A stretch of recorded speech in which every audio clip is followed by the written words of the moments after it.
have a special knack for finding things. When I did a whole 12 weeks of discovering what I wanted to do, the thing at the top of my list was treasure hunting and finding things.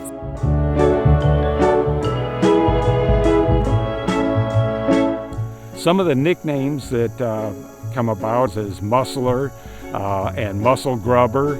I think more technically it could be called amateur malacologist.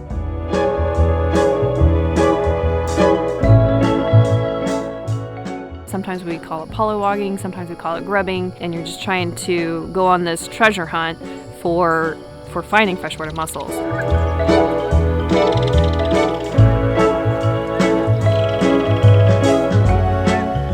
So today we're out here to do some freshwater mussel surveys.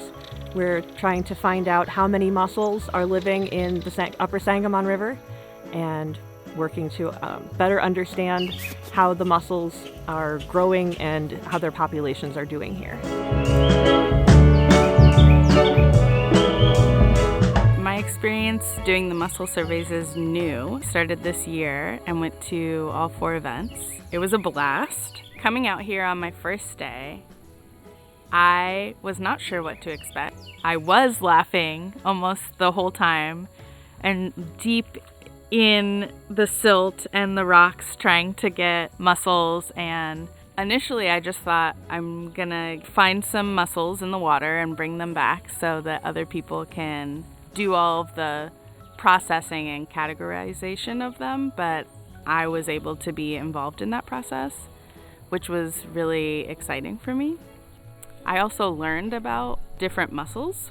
Guess I didn't really come with any kind of expectation that there would be a specific kind, but there were so many more than I could have anticipated. It's important to study freshwater mussels because they can help us determine if our water is healthy, if our waterways are healthy, or rivers, then we're going to have healthy people. When we kind of connect those dots of healthy animals in the river, a healthy river, then we can have healthy people. At this site in particular, we have a lot of really cool mussels. One of the things that we've also found here is some of the more rare mussels, one of those being the monkey face.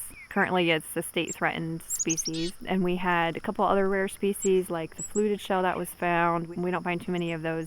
The other neat thing too about this site is there are a lot of mussels, and so we've got a nice bed essentially. A lot of times mussels are really patchy, but they're just found throughout this section of the river here. That tells us that these animals are happy, that they're able to thrive here.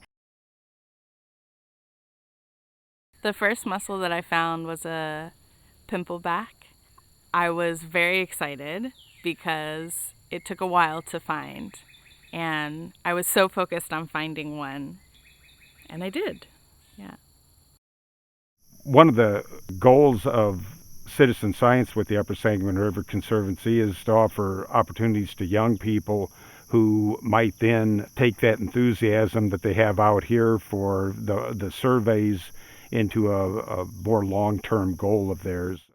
And the citizen science works very well for both getting precise information that we needed about the mussels and allowing great opportunities for citizen scientists of all ages and experience to be able to make meaningful contribution to science. In this particular survey, we had scouts out and they pulled up a super rare mussel we have now in Illinois called the spike. It's state endangered. The last record that we had live for the Sangamon River Basin was in 1991. And then in 2022, a live individual that was fairly young, looked healthy, and that was just a fantastic record. Being able to see that helps me think of, future ideas. One of the great things about citizen science is that anyone can participate. Just in this month so far, we've had volunteers who are 5 years old. We've had volunteers in their 70s. We've had volunteers who are legally blind. You can't usually see the mussels anyway. You're using your hands to find them. So being blind wasn't necessarily a hindrance to participating in this citizen science project.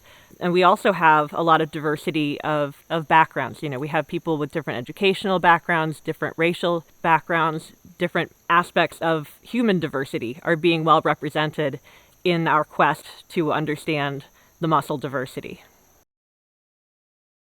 One of my biggest passions is to bring people outside, and in particular, Black and brown people outside, and make it less scary of a experience and a really exciting opportunity.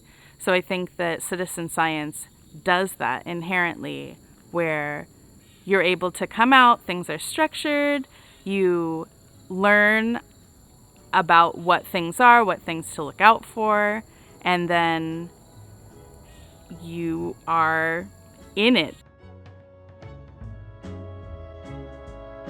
I think if someone is feeling nervous to come out and participate, it's totally understandable and no need. You can always leave if it's not for you.